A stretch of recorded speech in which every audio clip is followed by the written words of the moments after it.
3,3 kilometer aan bergen klimmen en uitzichten, dat dan weer wel. We lopen vandaag de route van Vaals tot Moresnet via het Drielandenpunt. En dat is een pittige. Er staat ook bij, hij is echt zelfs voor de ervaren wandelaar best wel een uitdaging. Ja. Wat is er nog bijgebleven? We zijn nu op de helft. Nou ja, vooral de heuvels. Het uitzicht ook. En we zijn langs 2 torens gekomen. Hè? Dat was op zich wel leuk. Ja, je kunt de uitkijktorens in als je nog meer wil klimmen.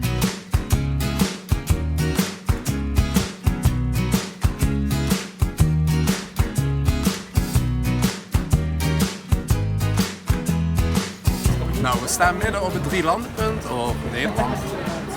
Duitsland. En België. 1, 2, 3. Cheers!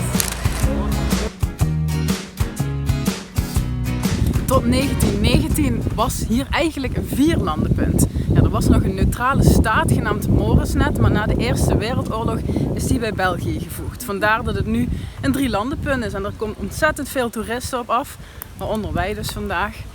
Dus het is zeker de moeite waard om even te komen kijken. En wat ook heel leuk is, is het labyrint. Dus als je met kinderen er bent of gewoon onder volwassenen, het grote labyrint is wel echt een leuke playground.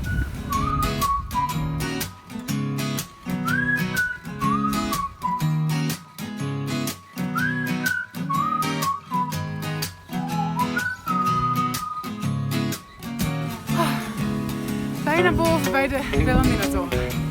Het is echt een plekje.